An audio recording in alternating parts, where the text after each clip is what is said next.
Kính chào quý cô chú, anh chị và các bạn. Cách đây 32 năm, vào ngày 9 tây tháng 11 1989, bức tường Berlin sụp đổ cũng là một bước rẽ lớn cho cuộc đời của mình. Một cô bé từ một thành phố nhỏ thuộc tỉnh Leipzig ngỡ ngàng đứng trước cửa thành Berlin, thủ đô của nước Đức. Những ngày đầu tiên khi hội nhập vào cuộc sống mới, mình đã được các cô chú, thế hệ anh chị đi trước, sống lâu trên nước Đức, giúp đỡ tận tình. Thật ấm áp, tình quê hương luôn có trên mọi nơi. Vì cuộc sống mưu sinh, mình đã về Nuremberg và không có dịp trở lại Leipzig cũng như Berlin. Nhân dịp 3 tây tháng 10 là ngày lễ kỷ niệm thống nhất nước Đức hàng năm. Sau 32 năm mình lại trở về thăm Leipzig cũng như Berlin. Xin mời quý vị cùng mình đi thăm lại hai thành phố lớn của nước Đức. Thành phố Nuremberg cách thành phố Leipzig 300 km và từ thành phố Nuremberg cách Berlin hơn 500 km, tùy theo cách lựa chọn phương tiện giao thông. Mình chọn đi bằng tàu hỏa ICE, chạy với tốc độ 265 km mỗi giờ, xuyên khắp nước Đức. Trên tàu ICE ngồi rất thoải mái, xe chạy rất êm, có cả nhà hàng và phục vụ nước đồ ăn bất cứ khách hàng lúc nào cần. Thành phố đầu tiên mình trở về thăm là Leipzig. Thật ngỡ ngàng và khâm phục. Chỉ sau mấy chục năm, thành phố Leipzig của hôm nay đã trở thành thành phố hoàn toàn mới, hiện đại. Theo xe lửa, mình lại tiếp tục hành trình tới Berlin.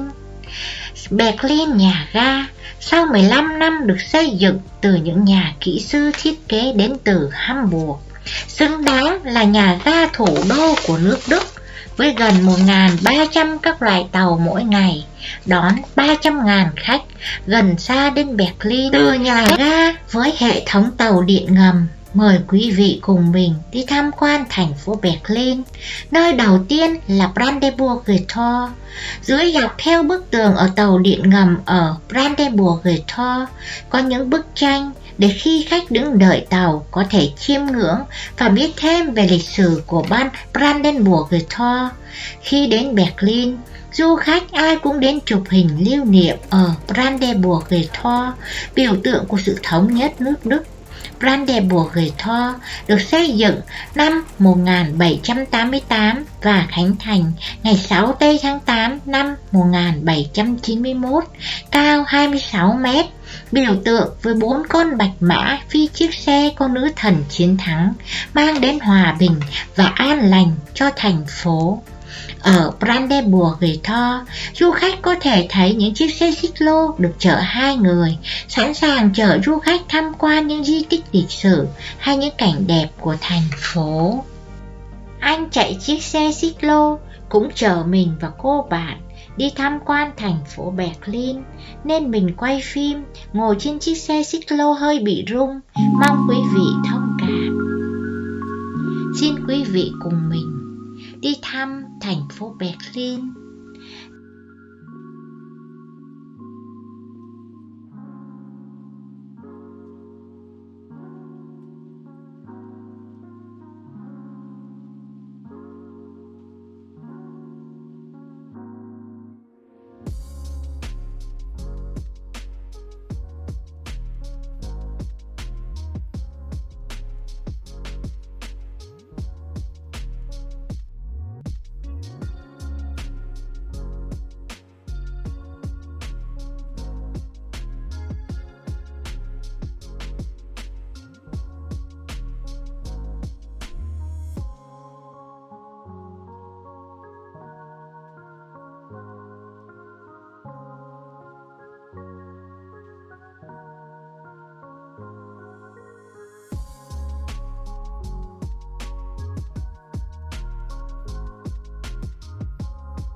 Đây là bức tường Berlin.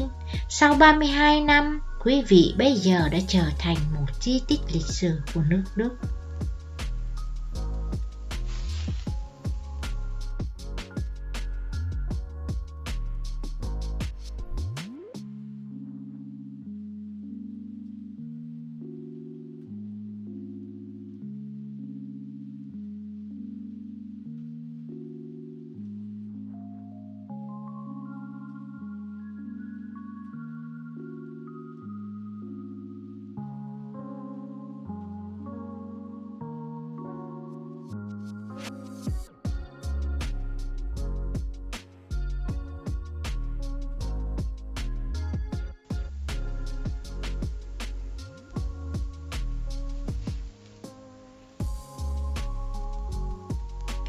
Đây là nơi đóng quân ở Thế chiến thế giới lần thứ 2 ở Berlin, bây giờ là nhà bảo tàng để khách du lịch tham quan.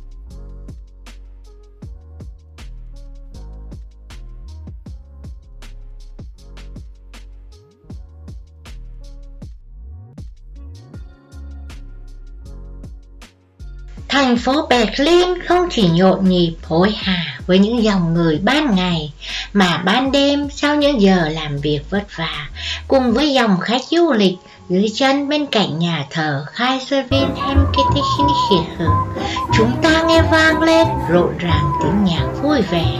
Nhà thờ Kaiser Wilhelm Kirche được xây dựng ngày 24 tháng 3 1891 và được khánh thành năm 1895, cao 71 mét. Thành phố Berlin càng rực rỡ hơn dưới ánh đèn muôn màu, những nhà hàng bận rộn đông khách. Khách hàng ngồi ăn hai dọc bên lề đường, vừa tận hưởng những món ăn ngon, vừa ngắm thành phố ban đêm. Thành phố Berlin cùng với cả nước Đức vừa trải qua những ngày tháng chống dịch Covid-19, thành phố lại tưng bừng nhộn nhịp lại, xứng đáng mang tên thủ đô nước Đức. Mình đã trở về sau những ngày đi thăm lại hai thành phố, đánh dấu một thời tuổi trẻ của mình trên nước Đức với những niềm vui, tất cả đều thay đổi mới mẻ, hiện đại hơn.